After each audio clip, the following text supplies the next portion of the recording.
Bismillahirrahmanirrahim. Assalamualaikum warahmatullahi wabarakatuh. Alhamdulillahilladzi anzala as-sakinata fi qulubil mu'minin liyastadu imanan ma'a imanihim. Ashhadu an la ilaha illallah wahdahu la syarika lah, alladzi ja'ala al-jannata lil muttaqin, wa ashhadu anna Muhammadan abduhu wa rasuluhu la nabiyya ba'dah. Allahumma salli ala sayyidina Muhammad wa ala alihi wa ashabihi wa man tabi'ahu bi ihsan ila yaumiddin. Qala Allah ta'ala fi kitabihil karim, a'udzu billahi minasy syaithanir rajim. Bismillahirrahmanirrahim. Ya ayyuhalladzina amanu hal adullukum ala tijaratin tunjikum min azabin alim. Tu'minuna billahi wa rasulih wa tujahiduna fi sabilillahi bi amwalikum wa anfusikum. Dzalikum khairul lakum in kuntum ta'lamun. Wa qala Rasulullah sallallahu alaihi wasallam, la yu'minu ahadukum hatta akuna ahabba ilaihi min walidihi wa waladihi wan nasi ajma'in. Atau kama qala Rasulullah sallallahu alaihi wasallam.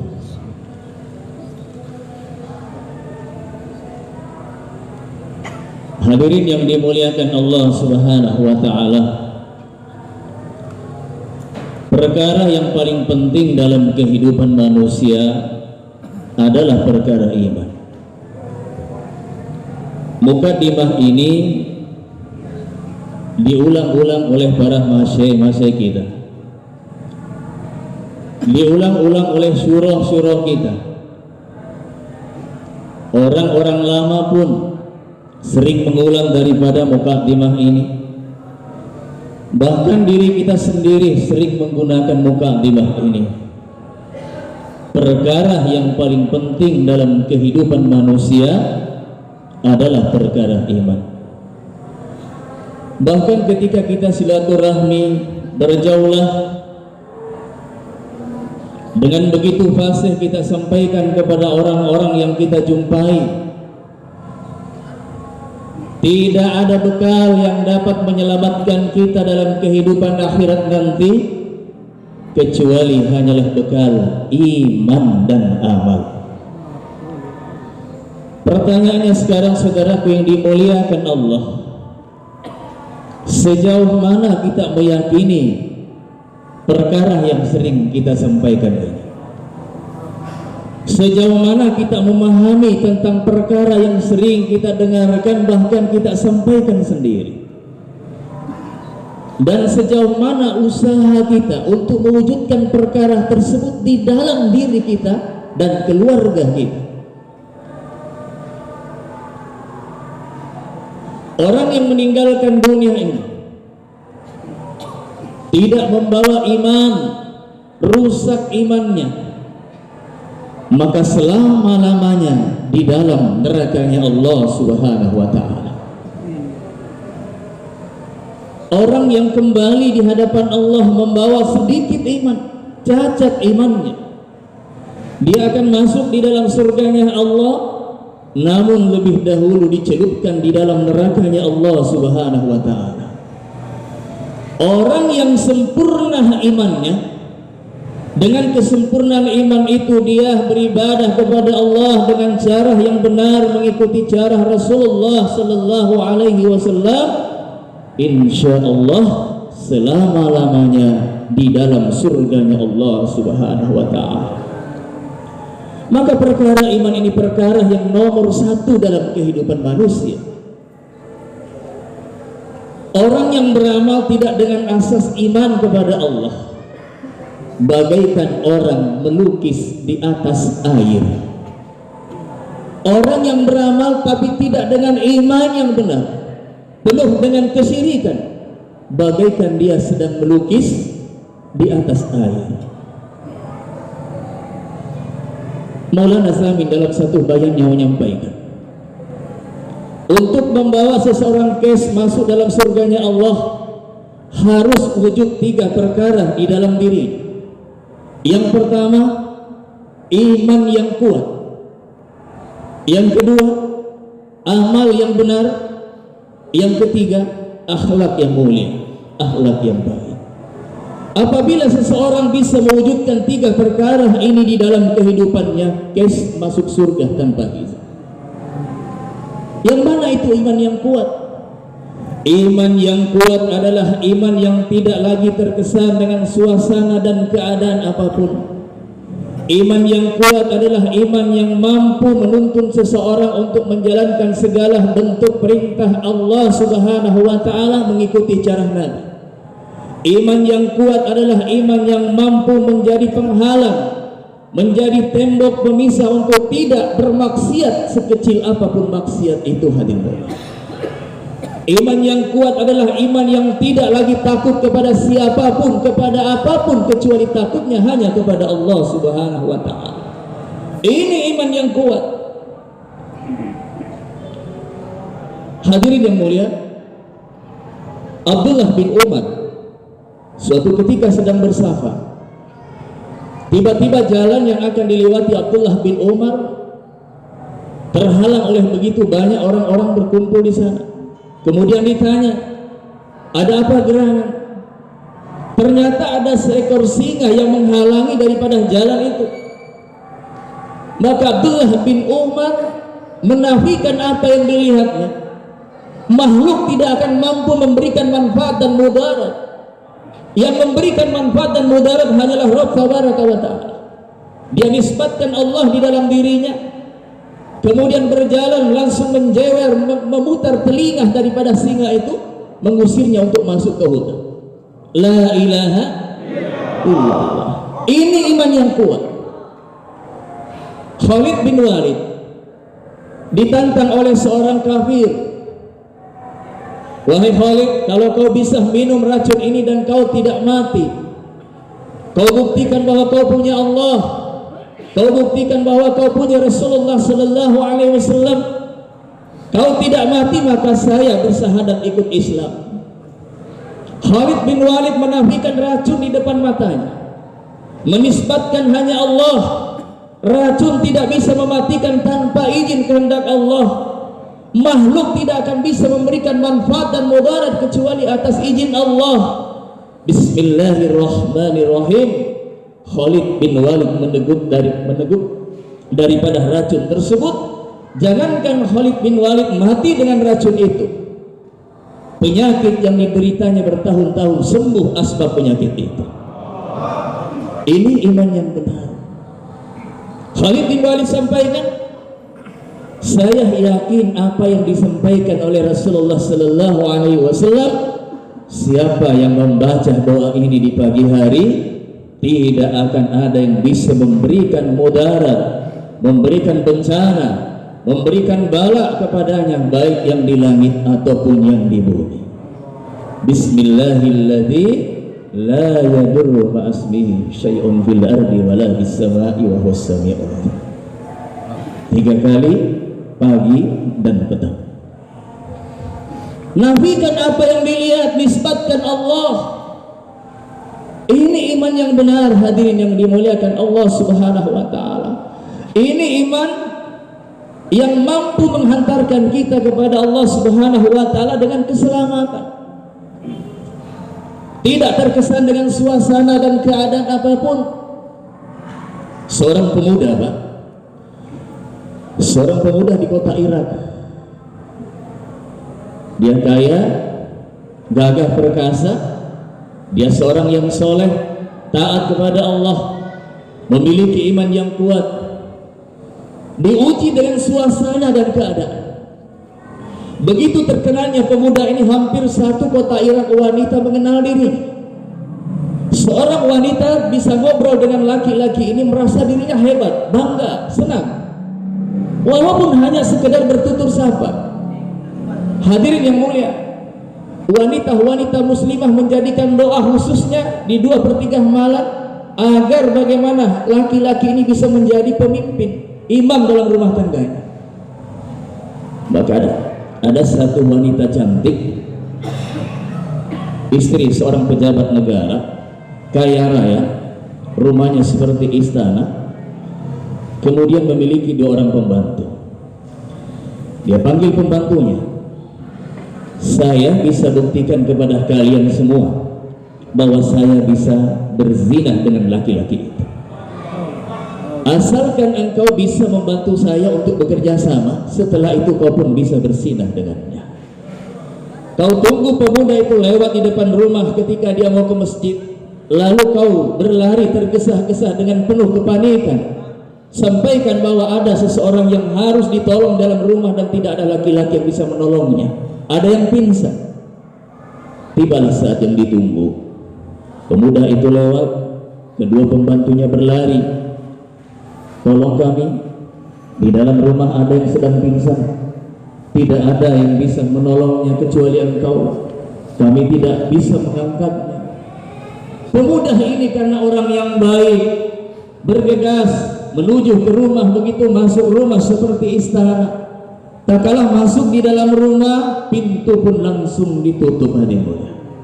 Kemudian muncul seorang wanita cantik dari dalam kamar, memakai pakaian yang sangat seksi, wangi-wangian yang sangat menggoda, memegang tangan laki-laki ini, lalu kemudian dia katakan, kau harus melayani saya untuk berzina.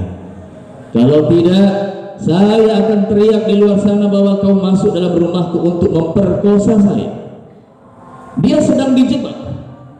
Suasana yang begitu sulit ketika itu. Dan disinilah kita akan melihat nilai iman seseorang yang tidak lagi terkesan dengan suasana dan keadaan apapun. Hadirin yang mulia, dalam keadaan seperti itu, hati laki-laki ini tawajuh hanya kepada Allah. Ya Rabb, tolong saya ya Allah, selamatkan saya dari zina ini. Sementara perempuan yang begitu cantik terus menarik tangannya untuk masuk dalam kamarnya. Dia terus mohon kepada Allah, ya Allah selamatkan saya, selamatkan saya. Tiba-tiba perutnya merasa mules. Kemudian dia tanya kepada wanita pemilik rumah, di mana toiletnya? Saya ingin buang hajat. Ditunjukkan toiletnya. Laki-laki ini pun menuju ke sana hadirin. Sementara buang hajat, mohon maaf, dia mendapatkan ilham dari Allah Subhanahu wa Ta'ala. Dia ambil kotorannya, mohon maaf, lalu kemudian digosokkan di seluruh bajunya, di bagian depannya, di bagian dadanya. Jadi ilham dari Allah. Keluar dari WC hadir mulia, wanita itu masih menunggu di depan pintu kamarnya, lalu menghampirinya. Dia kembali yang menggoda wanita itu. Katanya, kau mau berzinah dengan saya? Mari. Ketika wanita, orang kaya, cantik, yang tentunya jauh daripada hal-hal yang jorok seperti itu, melihat dan mencium bau kotoran itu, spontan wanita ini berteriak kepada pembantunya, cepat kemari, usir laki-laki ini keluar dari rumah kita. Ini iman yang kuat. Sekarang pertanyaannya, kalau kita terjebak dalam posisi yang sama, kira-kira bagaimana kadar keimanan kita saat itu? Apakah kita bergerak, bergegas, lari keluar rumah mohon kepada Allah agar selamat dari zina, ataukah kita cepat-cepat masuk di dalam kamar itu? Disinilah kita mau melihat kadar kualitas iman selama ini dalam kerja dakwah, tuan-tuan yang mulia. 3 perkara tadi hanya bisa didapatkan dalam kerja dakwah, tidak dengan cara yang lain. Iman yang kuat hanya bisa kita dapatkan dalam kerja ini hadirin. Perkara iman ini benar-benar perkara yang luar biasa. Begitu pentingnya perkara iman ketika Sayyidina Umar bin Khattab menjadi Amirul Mukminin. Tiba-tiba dia ingat seorang sahabat namanya ketika waktu jahiliyah yang bernama Kiblat. Lalu kemudian dia utus seorang sahabat untuk menemui kiblat, untuk mengajaknya dia beriman kepada Allah Subhanahu wa taala. Maka satu orang sahabat telah diutus. Dia menempuh perjalanan, berjalan kaki. Berapa lama hadir mulia? Seorang sahabat berjalan kaki selama 6 bulan lamanya, hanya untuk mendatangi seorang kiblat, sahabat lama daripada Sayyidina Umar, untuk mengajaknya beriman kepada Allah Subhanahu wa taala. Sesampainya di sana, dia sampaikan apa pesan daripada Sayyidina Umar. Maka kiblat pun memberikan 2 syarat hadirin yang mulia. Saya bisa bersyahadat masuk Islam, tetapi sampaikan 2 syarat yang harus dipenuhi. Yang pertama, saya harus menggantikan Sayyidina Umar menjadi Amirul Mukminin, menjadi pemimpin. Yang kedua, dia harus ridho, harus rela anaknya menjadi istri. 2 syarat hadirin mulia. Lalu kemudian utusan ini berjalan 6 bulan lamanya kembali kepada Sayyidina Umar. Ketika sampai kepada Sayyidina Umar, disampaikanlah syarat itu. Sayyidina Umar katakan, kenapa engkau tidak penuhi permintaannya? Hadirin yang dimuliakan Allah, inilah kemuliaan kerja dakwah, menempatkan daripada dakwah di atas segala-galanya. Seseorang rela berjalan kaki 6 bulan hanya untuk satu orang manusia, untuk diselamatkan dalam kehidupan akhirat. Karena pentingnya dakwah, pentingnya iman, Sayyidina Umar meletakkan dakwah ini di atas segalanya, di atas pangkat jabatannya, di atas kedudukannya sebagai Amirul Mukminin. Sayyidina Umar rela korbankan jabatan itu untuk peristiwa, untuk kerja dakwah ini hadirin mulia. Hari ini begitu banyak dai rela korbankan kerja dakwanya hanya untuk sedikit kedudukan, rela korbankan kerja dakwah hanya untuk sedikit uang hadirin mulia. Dia tidak sadar Allah ingin muliakan dirinya. Dia tidak sadar Allah ingin selamatkan diri dan ahli keluarganya. Sayyidina Umar rela korbankan tahta kedudukannya sebagai pemimpin Amirul Mukminin, rela anak gadisnya dinikahi oleh sahabatnya itu, menempatkan dakwah di atas segala-galanya. Sayyidina Umar perintahkan sahabat itu, kembali kau kepadanya. Berapa lama lagi dia harus berjalan, Pak? 6 bulan lagi berjalan untuk menyampaikan bahwasanya syarat yang diminta itu telah dipenuhi, disetujui oleh Sayyidina Umar. Silahkan dia mengambil jabatan saya sebagai Amirul Mukminin, silahkan dia menikahi putriku, yang penting dia beriman kepada Allah, dan mudah-mudahan dia bisa menjadi asbab hidayah untuk orang lain bisa beriman kepada Allah. 6 bulan lagi berjalan untuk sampaikan perkara ini. Sampai di sana, ternyata sahabat ini telah dipanggil oleh Allah Subhanahu wa taala. Tempatkan dakwah di atas segala. Bagaimana Muaz bin Jabal dibayang hidayah oleh Rasulullah sallallahu alaihi wasallam untuk satu takazah agama kiamat. Setelah dibayang hidayah, Muaz bin Jabal pun persiapan untuk berangkat. Sudah di atas kudanya. Lalu kemudian Rasulullah sallallahu alaihi wasallam berjalan kaki di samping kuda Muaz bin Jabal. Muaz bin Jabal di atas kuda, Nabi di samping kuda tersebut berjalan kaki. Lalu kemudian Muaz katakan, ya Rasulullah, saya ingin turun. Dia merasa tidak nyaman dengan keadaan itu. Saya ingin berjalan berdampingan denganmu ya Rasulullah. Rasulullah melarangnya turun. Maknanya apa hadirin? Begitu mulianya kerja dakwah. Nabi dibawa Muaz bin Jabal di atas kuda. Ini bermakna dakwah ini begitu mulia, kedudukannya di atas segala-galanya. Sambil terus berjalan, tiba-tiba Rasulullah sallallahu alaihi wasallam katakan kepada Muaz bin Jabal, wahai Muaz, aku mencintaimu. Hadirin, bergetar hebat hati daripada Muaz. Karena Muaz pun pernah mengungkapkan rasa isi hatinya kepada Rasulullah sallallahu alaihi wasallam. Aku mencintaimu ya Rasulullah melebihi cintaku kepada ahli keluargaku, kepada diriku sendiri. Pada saat itu Nabi membalas daripada ungkapan hati Muaz, ya Muaz, aku mencintaimu. Kenapa Nabi mengatakan itu?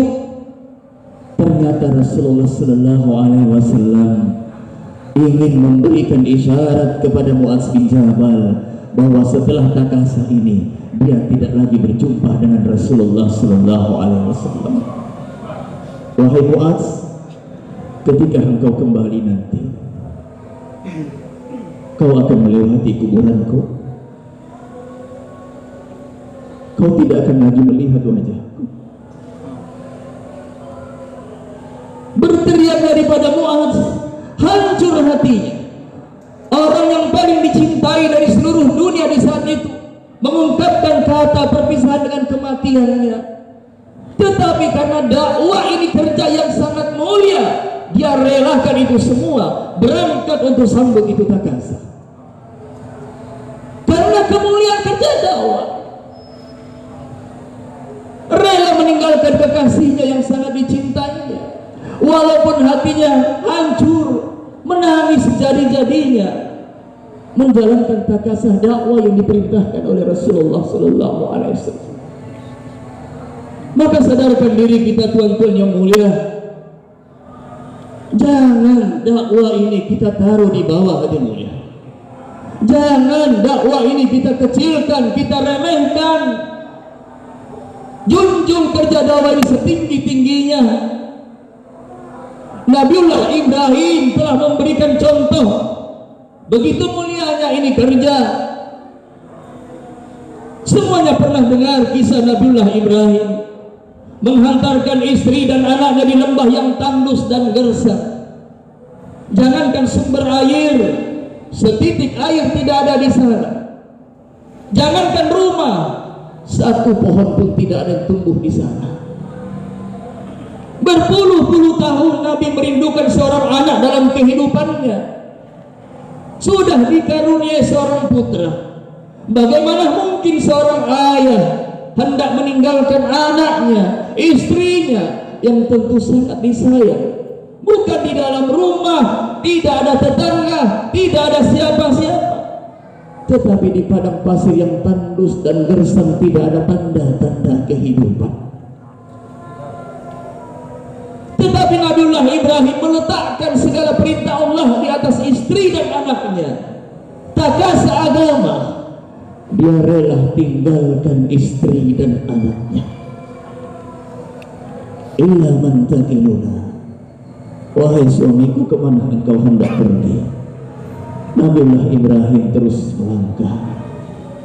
Illa man takiluna, kemana engkau hendak pergi wahai suamiku? Suaminya tidak pedulikan pertanyaan istrinya. Ketika Siti Hajar merubah pertanyaannya, Allah amaraka bihadza, apakah ini perintah Allah? Maka Nabi memberikan isyarat, na'am, ini perintah Allah. Kalau ini perintah Allah, berangkatlah engkau di jalan Allah. Allah tidak akan mungkin menyia-nyiakan saya di sini. Dan inilah sifat seorang istri yang harusnya kita bangun di dalam diri istri-istri kita, agar paham nilai daripada dakwah, agar istri kita mendorong, mendukung kita bekerja sama untuk wujudkan iman yang kuat di dalam keluarga kita, agar kita kelak berkumpul di dalam jannah surganya Allah Subhanahu wa ta'ala. Latih istri kita, gembleng istri kita, berikan tarbiyah kepada istri kita dengan program Masturo. Jangan kita sibuk intikoli 4 bulan setiap tahun, istri 3 hari terus, Masturo 3 hari terus, itu pun bolong-bolong nisabnya. Bagaimana bisa iman istri kita bisa terbentuk sebagaimana imannya Siti Hajar?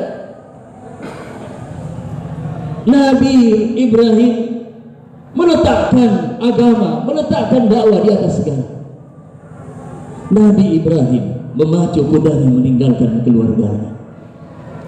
4 bulan kemudian Allah Subhanahu wa taala perintahkan Nabiullah Ibrahim untuk kembali mengecek adakah tanda-tanda kehidupan keluarga yang ditinggalkan.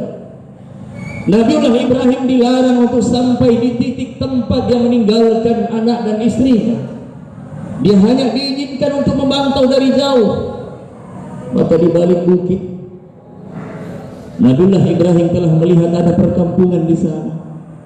Dia telah yakin istri dan anakku masih hidup atas pertolongan Allah. Nabiullah Ibrahim meneruskan takazah hadirin mulia, meneruskan dakwanya. 8 tahun kemudian Nabiullah Ibrahim diizinkan pulang oleh Allah Subhanahu wa taala untuk melihat langsung keadaan istri dan anak-anaknya. Suami siapa yang tidak rindu 8 tahun tinggalkan istrinya? Ayah siapa yang tidak begitu rindu meninggalkan putra satu-satunya yang sekian lama dirindukan kedatangannya, kehadirannya? Nabiullah Ibrahim memacu kendaraannya begitu laju, begitu cepat, begitu semangat untuk segera bisa melihat istri dan anaknya. Tatkala sampai di tempat tujuan hadirin, istri siapa yang tidak begitu bahagia melihat suaminya datang 8 tahun berpisah. Istrinya begitu senang datang menyambut kehadiran suaminya, lalu kemudian berharap suaminya segera turun untuk memeluknya, menciumnya, melepaskan rindu hadirin. Tapi apa Nabiullah Ibrahim katakan? Maafkan saya wahai istriku, aku diperintahkan oleh Allah kembali hanya untuk melihatmu. Aku dilarang untuk turun daripada kendaraan ini. Aku dilarang turun dari unta ini. Aku hanya diperintahkan untuk sekedar melihatmu, melihat anak kita. Nabiullah Ibrahim meletakkan dakwah di atas segalanya. Dia tidak mencoreng tertib arahan yang diberikan oleh Allah.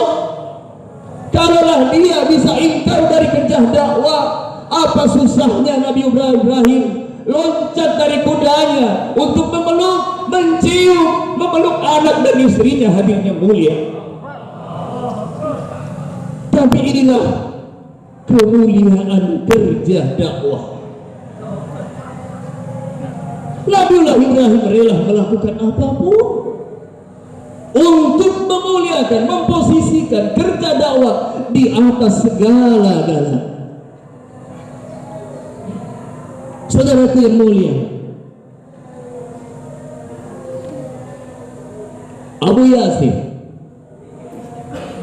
istrinya sedang sakit keras. Dia punya anak, satu orang anak yang masih kecil. Dia rawat istrinya yang sedang sakit. Tiba-tiba ada takazah agama hadirin mulia.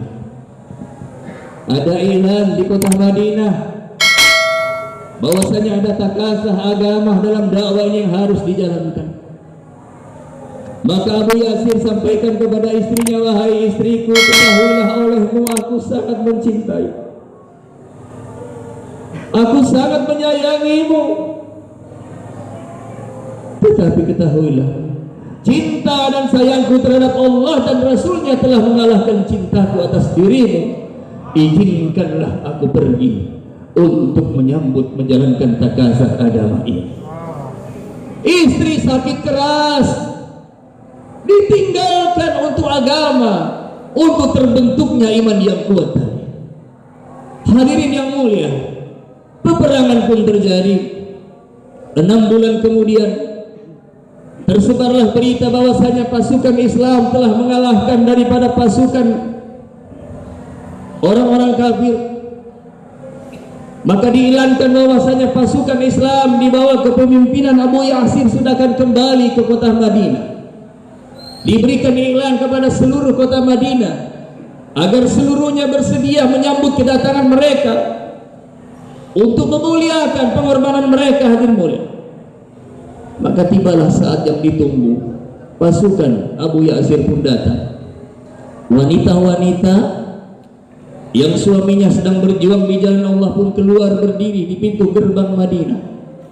Anak-anak yang ayahnya memperjuangkan ini agama pun semuanya telah berdiri menanti dengan penuh cemas, rasa bahagia, ragu-ragu, khawatir. Apakah suaminya kembali? Apakah ayahnya kembali? Saudaraku yang mulia, ketika dekat memasuki daripada Madinah, Abu Yasir telah melihat sosok seorang anak yang ditinggalkan 6 bulan yang lalu. Begitu senangnya dia mendekati anaknya, dia pun turun dari kuda, lalu kemudian memeluk dan mencium anak itu, sembari dia bertanya, wahai anakku, di mana ummimu? Di mana ummimu, wahai anakku? Maka anak kecil ini pun katakan, ummiku sudah tiada. Ummiku sudah dipanggil oleh Allah Subhanahu wa ta'ala. Hadirin yang mulia, apa makna dari kisah-kisah yang saya sampaikan ini? Orang-orang yang telah diberi hidayah oleh Allah, yang ditolong oleh Allah untuk bagaimana wujudkan 3 perkara tadi: iman yang kuat, amal yang benar, kemudian terbentuk akhlak yang mulia, untuk menjadikan kita selamat lolos ke surganya Allah tanpa hisab. Haruslah memuliakan ini kerja, harus menempatkan kerja di atas segala-galanya. Tempatkan kerja dakwah ini di atas istri kita, di atas anak kita, di atas jabatan kita, perniagaan, bisnis, kantor kita, nelayan, pertanian. Rendahkan itu semua dan besarkan, muliakan kerja dakwah di atas segalanya.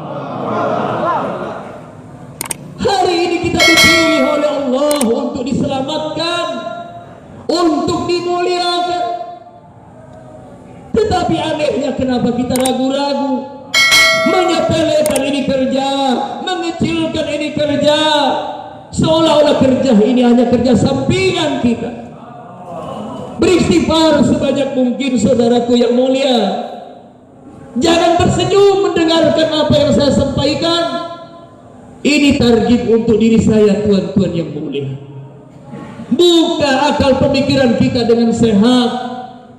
Akhir zaman yang sudah dipenuhi fitnah ini, apalagi yang bisa menyelamatkan diri kita kalau bukan kerja dakwah? Lalu kenapa kita hitung-hitungan untuk korban, untuk sambut takasa? Kalau ada waktu luang baru kita sambut takasa. Kalau tidak, saya sibuk. Jangankan istri sakit sehingga kita mau takasa intikoli keluar di jalan Allah, kucing yang mau beranak pun kadang kita jadikan alasan. Hadirin, bagaimana mungkin Allah memuliakan kita? Bagaimana mungkin akan terbentuk iman yang benar, iman yang kuat, kalau kita setengah-setengah dalam kerja ini? Kisah-kisah yang saya sampaikan tadi setidaknya sudah bisa menggugah hati kita, meyakinkan diri kita tentang pentingnya kita memposisikan kerja dakwah di atas segala-galanya. Sekali lagi, Allah ingin menolong orang-orang yang dikenalkan dengan kerja dakwah ini. Dakwah tidak butuhkan saya dan tuan-tuan semua. Dakwah tidak membutuhkan saya dan tuan-tuan semua. Tetapi kitalah yang butuhkan dakwah ini. Karena dakwah ini adalah satu-satunya sarana untuk meluruskan syahadat-syahadat kita, untuk membentuk iman yang kuat kepada Allah, untuk mengikuti Rasulullah SAW secara totalitas. Tanya diri kita, tuan-tuan yang mulia, 10 tahun yang lalu kita di mana? 20 tahun yang lalu sebelum ini hidayah, saya dan tuan-tuan di mana? 7 tahun yang lalu, 5 tahun yang lalu, bukankah kita berada di got-got sana? Jangankan untuk menuntun istri, ku anfusakum wa ahlikum nara, mengurus diri sendiri pun tidak becus. Salat ditinggalkan, tidak ada sunnah di sana, bermaksiat begitu mudahnya, main judi, minum khamar, mohon maaf bahkan berzina. Setelah ini hidayah, Allah angkat kita dari sampah, tuan-tuan yang mulia. Allah ingin sucikan kita dengan kerja yang suci ini. Ada berlian di dalam diri kita, hadirin mulia, yang memiliki nilai yang begitu besar, tapi tanpa pertolongan Allah, berlian itu tidak akan pernah nampak, hadirin mulia. Kita ditolong oleh Allah hari ini, keluarkan dari begitu hina, kotornya itu sampah. Allah telah keluarkan kita dari situ, hadirin mulia. Bagaimana mungkin kita tidak syukuri ini kerja? Bagaimana mungkin kita terus main-main dengan ini kerja, hadirin mulia? Saudaraku dimuliakan Allah Subhanahu wa ta'ala, tanamkan dalam diri kita bahwasanya sekali lagi Allah ingin selamatkan saya, selamatkan tuan-tuan semua, selamatkan istri, selamatkan anak-anak kita, selamatkan kedua orang tua kita dengan kerja dakwah. Manfaatkan sisa umur yang Allah berikan. Jangan terus terlena, terbuai, terhipnotis, diperbudak oleh dunia yang menipu ini, sehingga kita lupa kampung akhirat. Hanya dengan cara inilah tuan-tuan yang mulia. Buka mata kita lebar-lebar, lihat diri kita, kemudian lihat saudara-saudara kita di luar sana. Mereka yang belum ditolong oleh Allah, lisannya terus bersaksi, saya hamba Allah, saya umat Nabi, tetapi mereka, Islam mereka tinggal nama, hadirin mulia. Bukankah itu satu jawaban bahwa benar-benar Allah ingin tolong kita? Maka saudaraku dimuliakan Allah, jangan tinggalkan nisab kita. Mari kita saling memberikan semangat, memberikan dukungan satu dengan yang lain, untuk bagaimana sungguh-sungguh istiqomah dalam kerja ini, hadirin mulia. Terus dan terus jaga daripada nisab tahunan kita dengan sungguh-sungguh, dengan niat yang benar, yakin yang benar, cara yang benar, mujahadah, wujudkan sabar di dalamnya, hadirin yang mulia. Insya Allah dengan cara itulah Allah akan proses kita, Allah akan sucikan kita sedikit demi sedikit. Kesyirikan itu Allah kikis dari hati kita sehingga iman kita sempurna, kuat kepada Allah, dan pasti amal kita akan benar mengikuti cara Rasulullah Sallallahu Alaihi Wasallam, dan pasti Allah akan islah diri kita untuk bagaimana kita berakhlak dengan mulia, berakhlak mulia kepada istri, berakhlak mulia kepada anak, kepada kedua orang tua, kepada sesama manusia. Kita akan takut untuk menzolimi mereka karena Allah telah islah kita. Maka 3 perkara yang disampaikan Maulana Zamin dalam bayannya, insya Allah akan wujud dalam diri pekerja-pekerja dakwah hari ini. Yang penting mereka sungguh-sungguh dalam kerja ini.